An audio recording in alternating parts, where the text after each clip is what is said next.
I sat and watched you walk away, believing I would be just fine.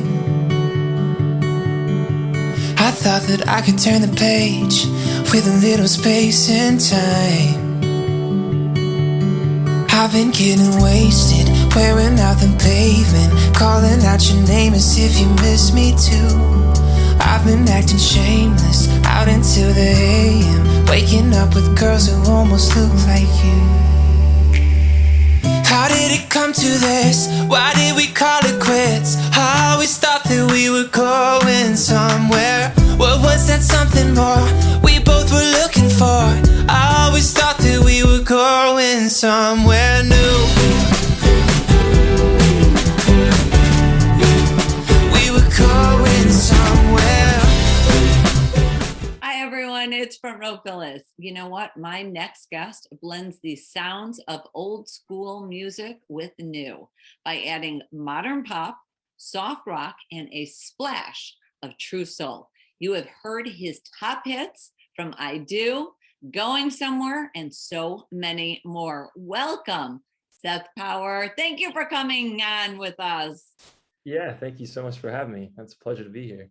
It is awesome. You know, we were talking off camera about your music and how diverse it is, how your voice is able to shift from one to another song.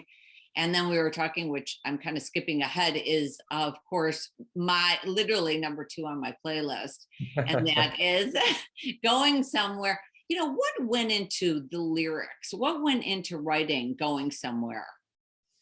Yeah, that's a great question. The first thing I'll say is what's interesting about that song is that I actually wrote it the same weekend that I wrote I Do. And those are my top 2 songs. So there was something going on that weekend, some interesting like convergence that led me to those 2 songs. But that song was really special because I really only write with one other person, but I wrote Going Somewhere with someone that I'd never written with before. Is a guy named Walt Aldridge. He's actually a Nashville Songwriter Hall of Famer. He was inducted in 2017. So he's a much older guy, and he lives in Muscle Shoals, which is a historic musical place. I go up there and I write with Walt, and I remember thinking that this guy has got all this talent and he's written these #1 songs and stuff. So I remember thinking that I was just gonna get like all these golden lyrics from him. But it was not like that at all. It was really more of a situation where he saw the songwriting session as a chance to really teach me how to become a better writer. And so it was one of those things where every time I would ask him a question, he would kind of respond with a question. And I could tell that he was really trying to like pull the words out. Like it was like an exercise. And by the end of it, I was exhausted. Like I felt like mentally shot. Right. And I remember thinking like, I don't even know if this is any good. And then I performed the song from start to finish.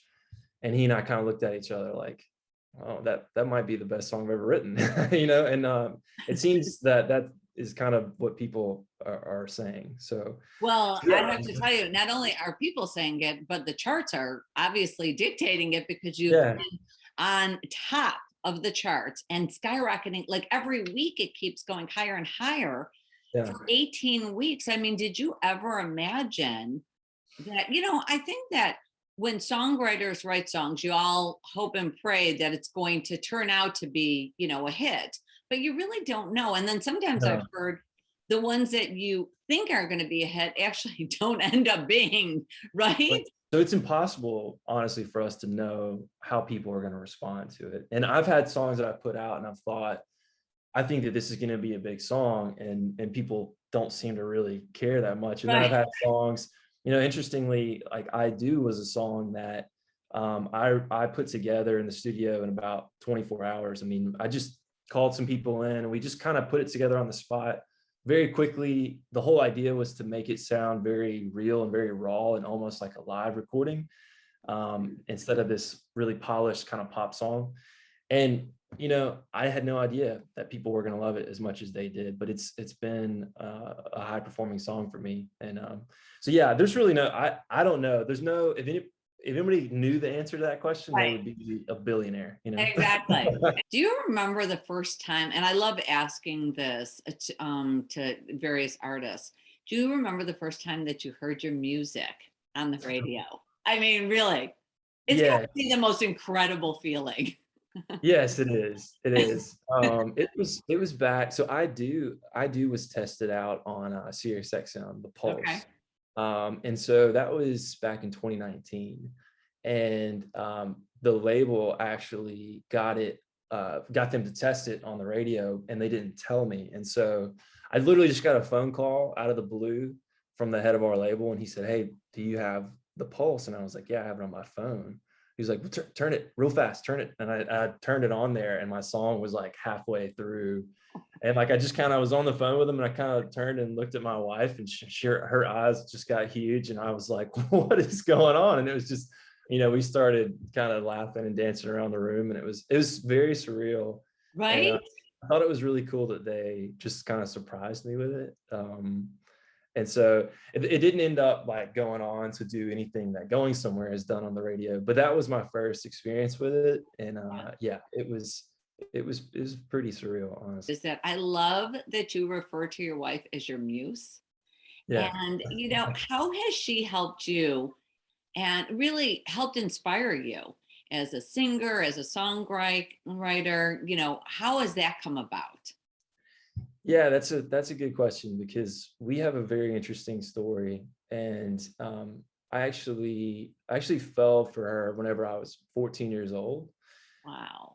And I had just started writing music. So the first song that I ever wrote and recorded was about her.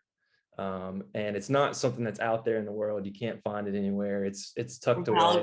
Yeah, it's tucked away in my archives. And I have actually considered putting it out at some point, just for people to hear it and get some perspective about where I began.